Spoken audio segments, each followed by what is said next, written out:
Good morning, everyone. It's Jennifer, and welcome back to the channel.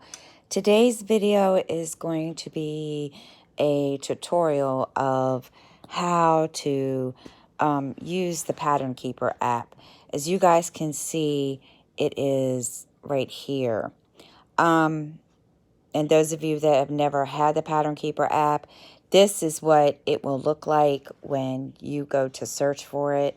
It will look like basically an X. So we're going to go ahead and start this. I was going to go through the steps of uploading and showing you how to add a pattern to the PatternKeeper app. But yeah, that was an experience to try to remember every single step, and I don't always remember them. So we're just going to start off with the app. Okay, now this is the app. As you can see, all my patterns are on here. I'm going to start with a free pattern, show you how to use the app and so forth.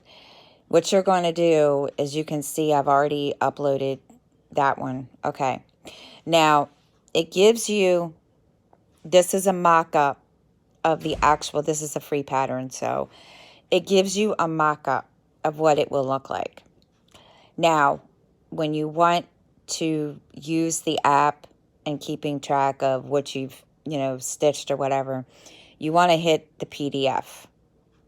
And then this will come up on the PDF. Then you're going to want to hit this arrow down here. And then it will bring up the whole chart. Yep, it is the whole chart. This is the whole chart. The whole thing. I can't bring it out any further. Now, you want to start, whatever you decide to start, like, first page, the top left corner, or the bottom left corner. That's, that's your choice. If you want to start in the top left corner, you're going to do this. And this will give you the whole page.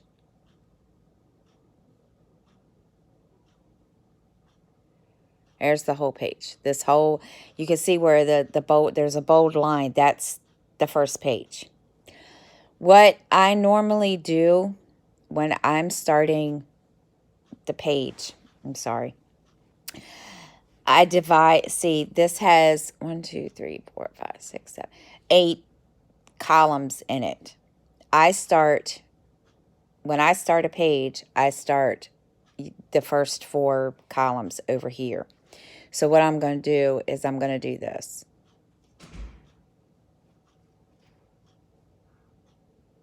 I can't get it any closer than that. Yes, I can. There we go.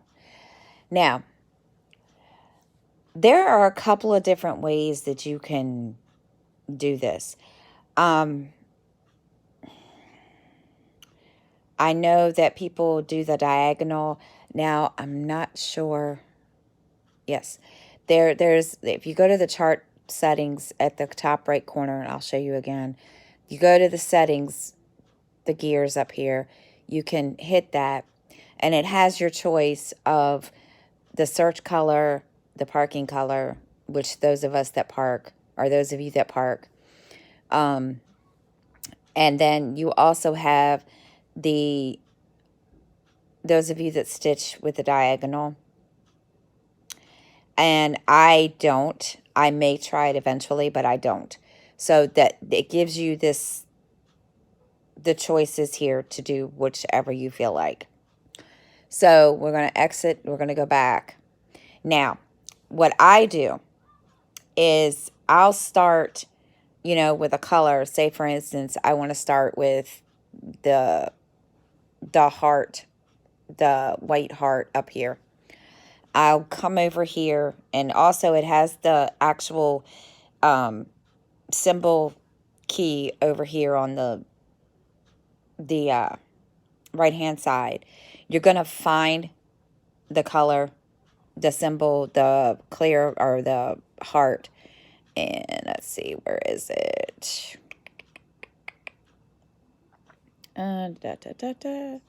Okay. Now, there's two different ways that you can do this. You could just start stitching right away, or you can basically, smash that, and it will give you all the color that where all the 3371 is, if that makes any sense. Now, like I said, there are two different ways to keep track. You can do the parking method, which I personally don't do.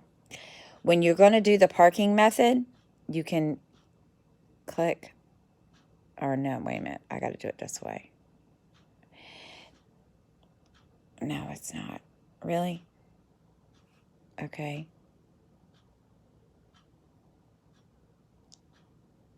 See, it's not going to let me do all that freaking parking method.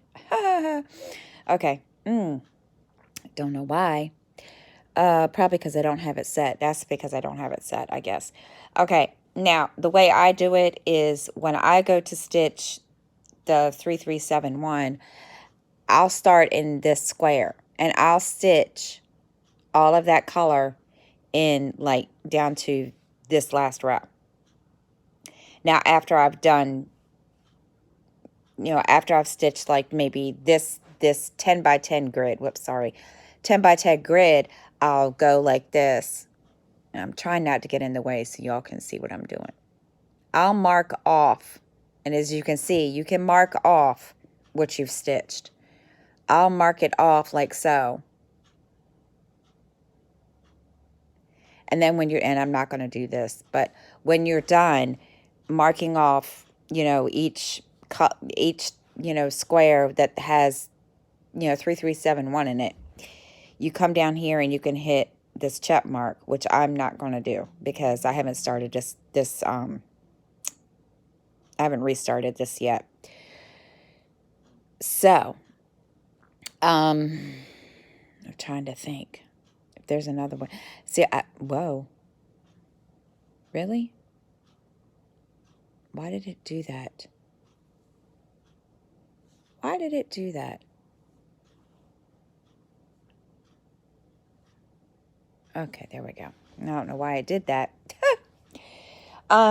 You don't need to save it, because after you're done for the day and you exit out of it, over here, as you can see, it will tell you how many stitches you stitched today, and this is the percentage. See, there's like 468,125 stitches in this particular chart. And you just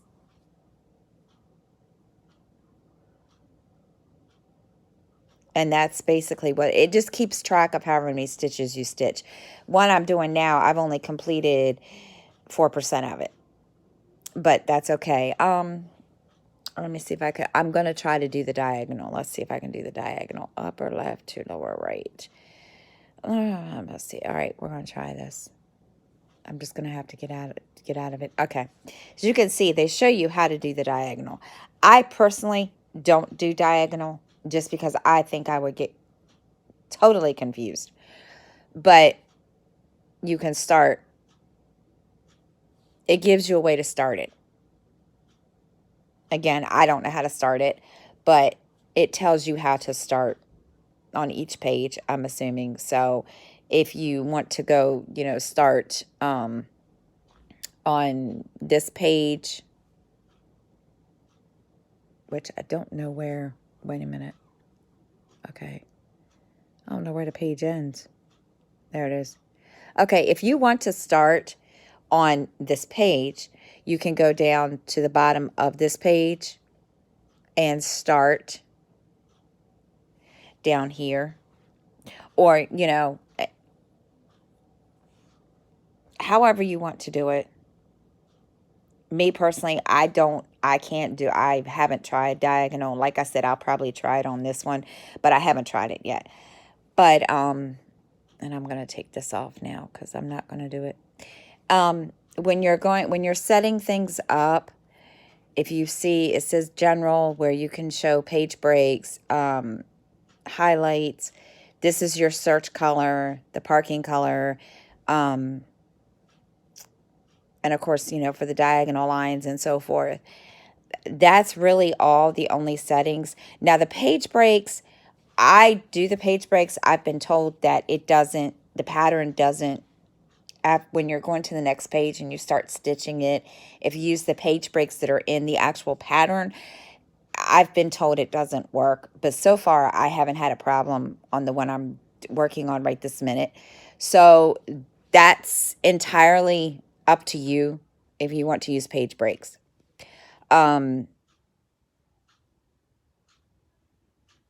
I use them just because, I guess because I'm used to it. Now, when you are doing, I'm trying to think. Hold on.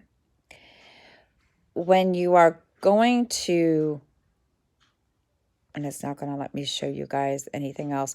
When you go, I guess when you start the original settings, it will show you how to do everything. Here, usually there's more. When you go to upload the chart into the onto the app, it will ask you if there's going to be a page break or if you want a page break. Like I said, I would show you, but there's so many steps, and I don't have another pattern to upload, so I don't have another free pattern to upload.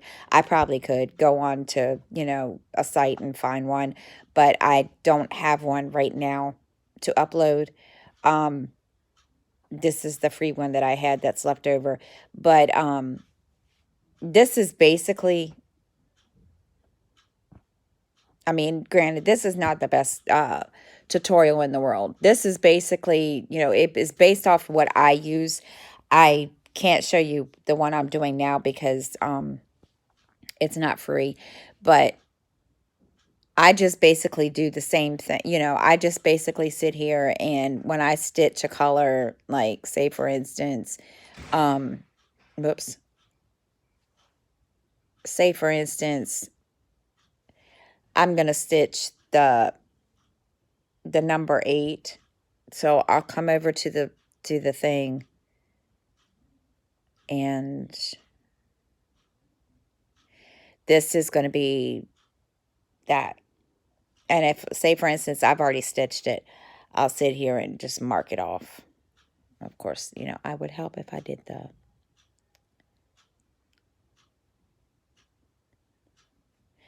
and I'll just do that. Sometimes when I stitch, all of this color in the whole 4 rows before I hit this X button or hit the check button. Then it'll come over here and show me what I stitched. It keeps track.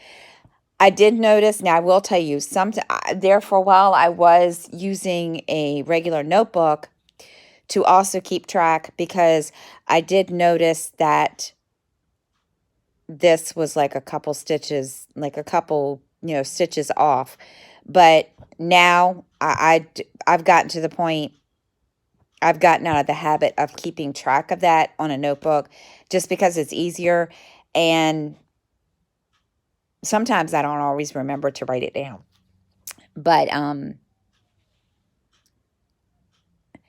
you have a choice also of whether or not you want to keep the symbol key over here. This arrow up here gives you that choice, and you can hit it, and then you can do the whole chart. Me preferably, because I don't have a paper symbol key, I keep that up so I can use this. It's easier for me. And I like, looking and hitting the search button, or, so that way when they do come up, it's easier for me to follow. Okay. So that's all this is from what, bleh, can't talk this morning. That's what I've learned on this app. This is just from my experience and my learning experience. So, I'm pretty sure that there are other people that, have,